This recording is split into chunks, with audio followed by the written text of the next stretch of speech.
Okay, hello everybody, or hopefully the ones who remain till the end.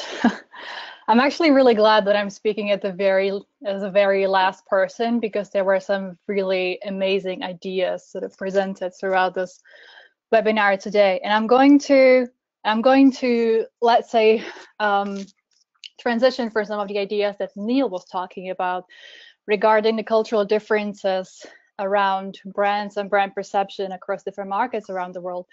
But also, I'm going to, let's say, follow up on some of the points that Marie-Claude was talking about regarding the culture being inherent in human cognition and how the market research industry would actually need a couple of new tools to study this sort of systemic view of culture and how it's inherent in how we view the world and how we distill meaning.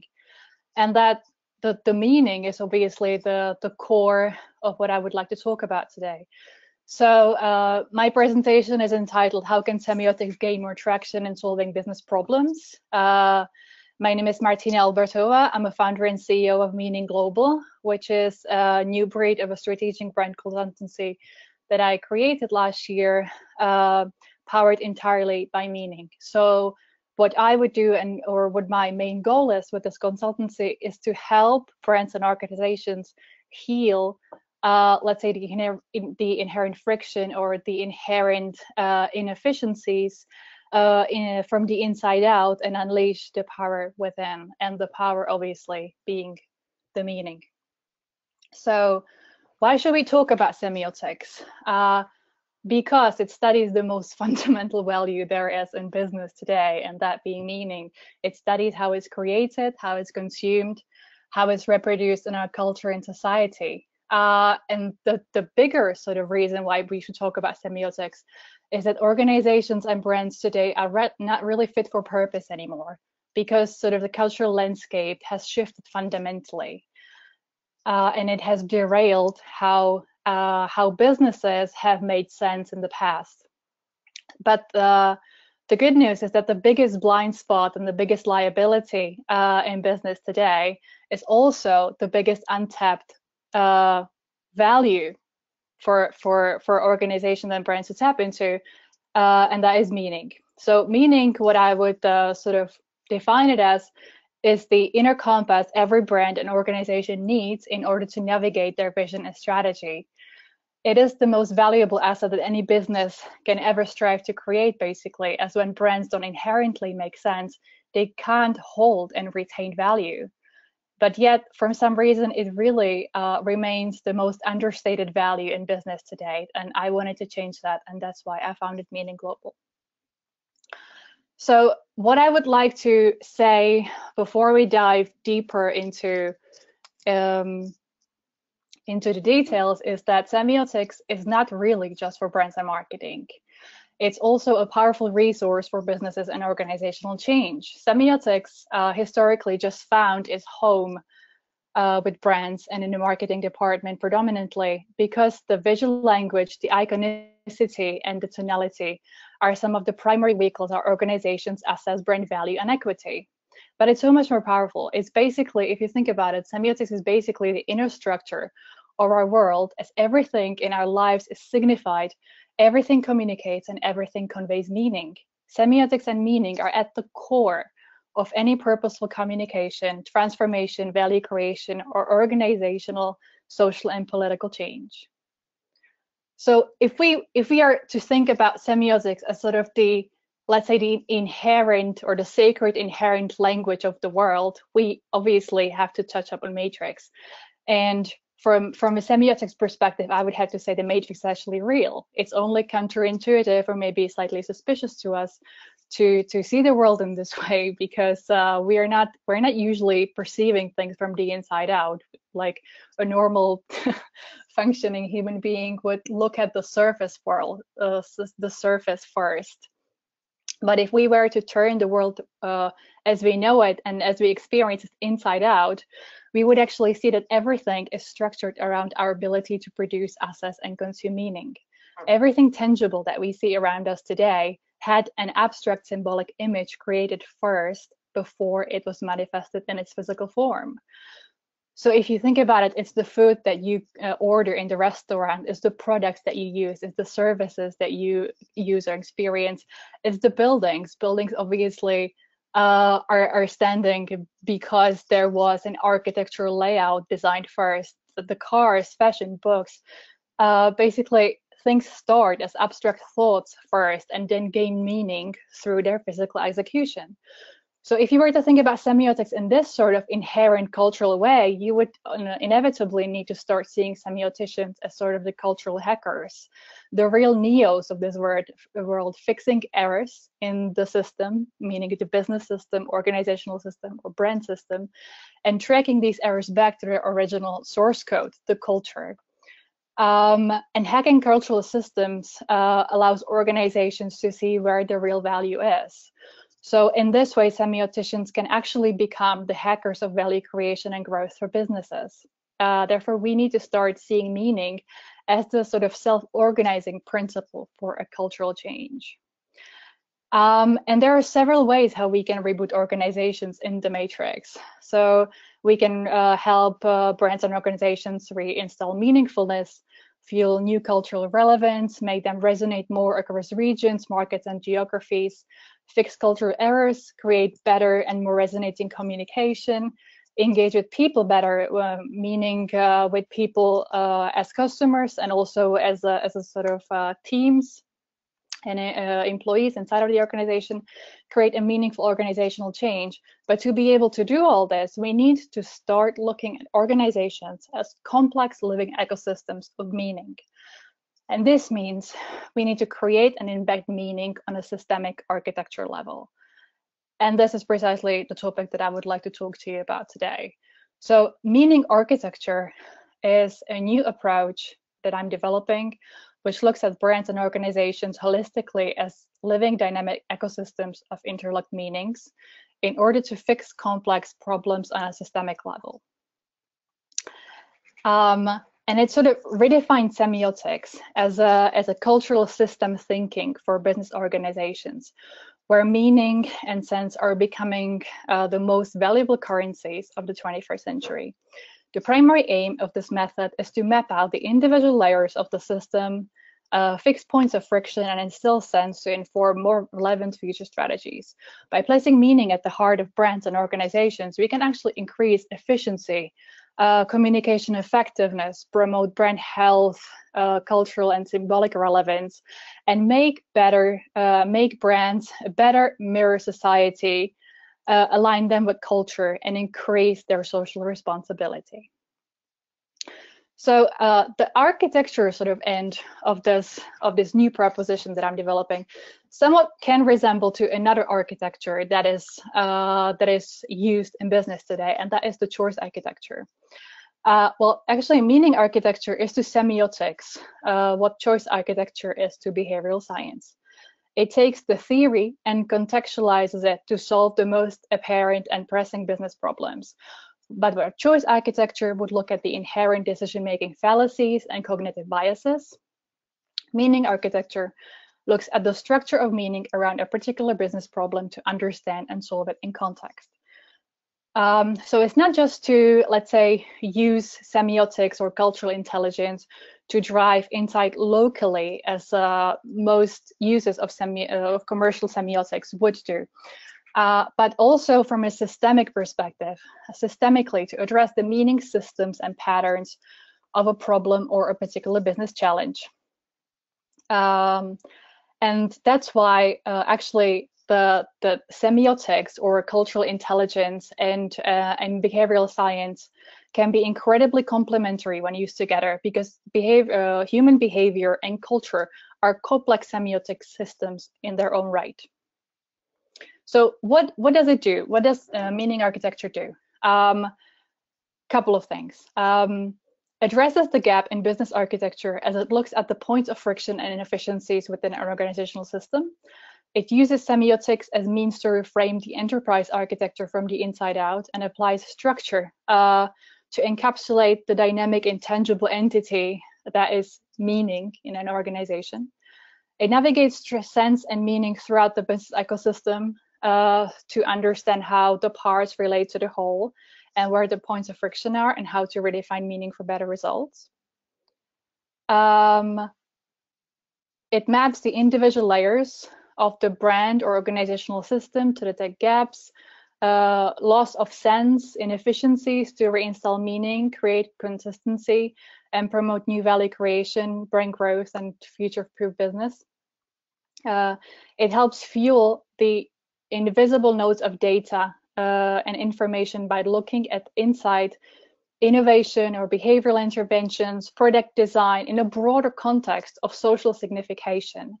That means how we consume, how we assess, and how we create meaning in the world. And lastly, thanks to the sort of systemic or holistic approach, using meaning architecture can help brand owners and stakeholders redefine meaning of important business concepts to fuel a newfound relevance for future value creation and growth.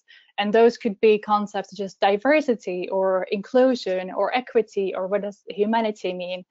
Just some really important cultural symbolic concepts that can create new value for an organization.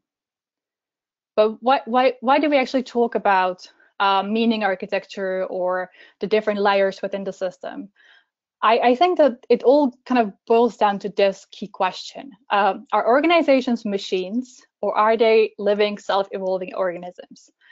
And I think that we kind of got into a sort of a challenging situation right now, because my premise is that organizations are much more of the latter, meaning self-evolving organisms, than the former, machines.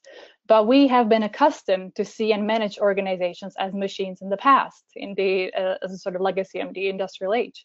This has led to extinction of meaning, fragmentation of sense, creation of silos, and compartmentalized value creation. But that's not how humans inherently operate. Therefore, organizations need to become more of living, holistically managed organisms or ecosystems to reflect how people make meaning, how they create value, and how they collaborate. Organizations need to address their fundamental role in learning how to capture, organize, and articulate meaning on a systemic level.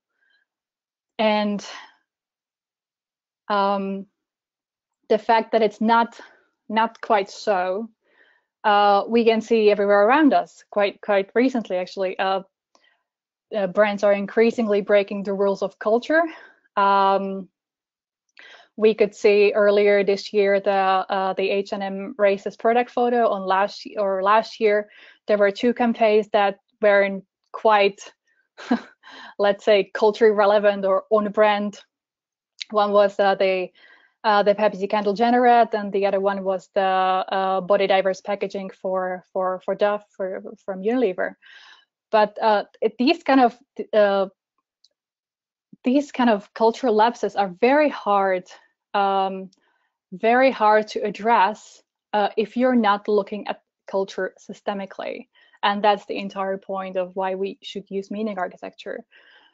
Because a lot of these lapses occur on a systemic level, and seeing brands and organizations as living ecosystems of meaning can actually help trace problems back to their origin and solve them on a complex level. There is a fundamental lack of this systemic ability in organizations today and in brands today to craft and sustain relevance throughout the organizational and brand system.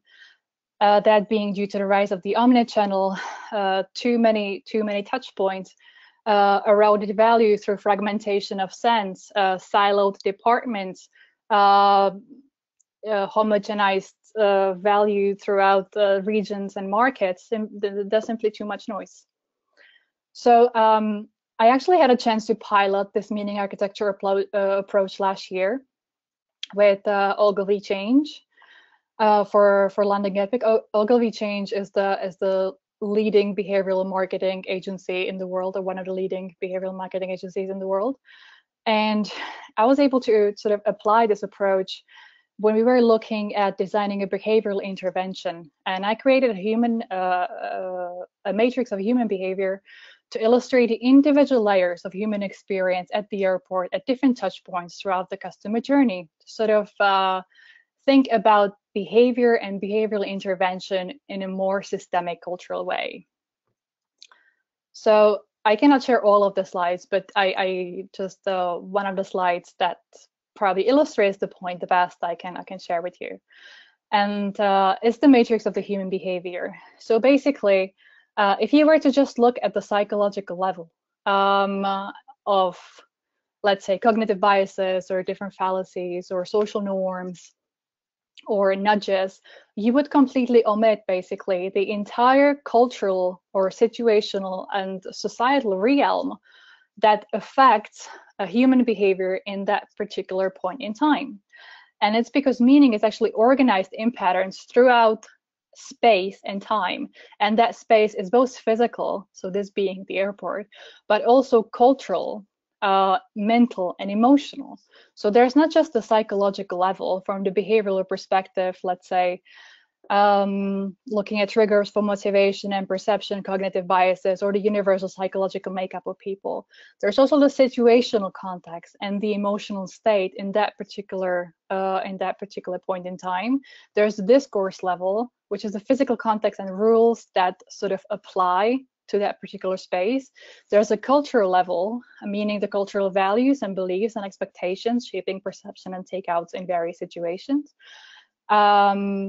And there's also the societal or sort of ideological level, overall global situation, the systemic view of the world today, seeding narratives in our subconscious mind and structuring what we perceive as a natural state of things, what we essentially perceive as normal.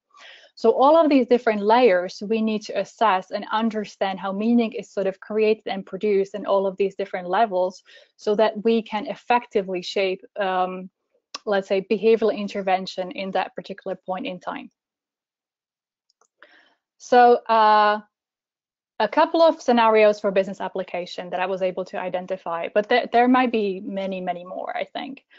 But some of the most valuable, I think, would be tracking, measuring, and assessing the meaning footprint of brands and organizations. By meaning footprint, I mean, what is the sum of meanings that the brand or the organization creates through their operations and how they affect the world through what they communicate, what they stand for as sort of values or what contents they produce. To increase the cultural awareness of organizations, their symbolic relevance, and also social responsibility. It can also be used to redefine the narrative as a means for organizational change and change management. So it's a narrative reframing, or defining the North Star, finding new meaning and changing, or sort of owning the conversation and essentially shifting the organizational dynamics from the reactive mode towards a more proactive role in the world. Operational costs and efficiency, driving increased efficiency by fixing points of friction within the system, can be used again for customer journeys, behavioral intervention, streamlining, lean optimization, etc. So marketing effectiveness and experience optimization, cultural relevance and scalability of sense.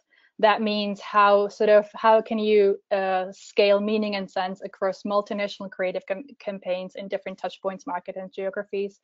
How can you actually empower regional teams, let's say, in organizations with knowledge of culture and using semiotics as an insight or structural tool to gain cultural richness or drive more value and equity from the regional markets up to the master brand? And that's the very last slide.